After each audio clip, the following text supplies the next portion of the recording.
You come from Cuba. You were born in Cuba, and you came over with the Pedro Pan. That's right. Can you tell us a little bit about that? Well, it was a secret operation then. Today we know a lot about it, but then when we were being get out of Cuba, taken away from Cuba, was very secret. In fact, the government, in spite of their spies and all of that, they did not know. And 14,000 kids were pulled out from the communist regime of Fidel Castro, and we had the great opportunity to come to this great country. It is. I feel like a homecoming because the city of Gainesville is familiar to me. I had come several times before to visit the student center, St. Augustine Parish, and was invited to give a talk in the 80s about Felix Varela right there at the parish. Well, I would like to see the youth and the young adults very involved in the life of the church. And I am so happy to see what it is happening in St. Augustine Student Center.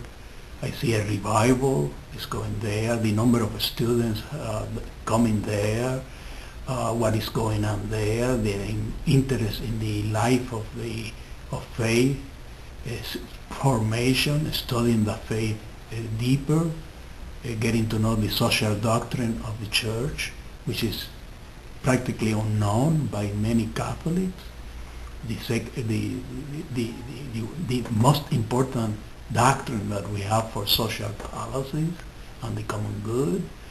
I would like to see an emergence of a very dynamic Catholic youth and Catholic young adults who are proud to be Catholics, who are who take their Christian faith seriously and give it the priority it should be in their scales of values. There have been articles that have been coming out in mainstream media that have been indicating, at least by some accounts, that religion is disappearing in many cultures, and I found that troubling.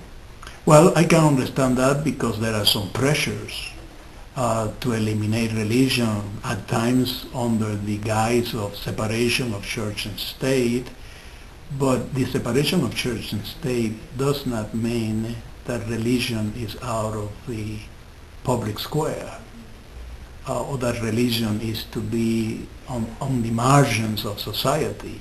It doesn't mean that. And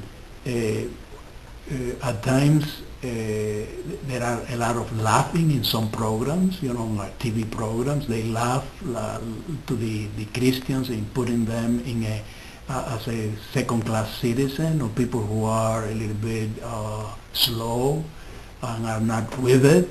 And all those prejudices affect the vitality of faith, because the more religious we are, the more we take the faith seriously, the better citizens we become, the better families we build up, the more contribution we have for the suffering humanity.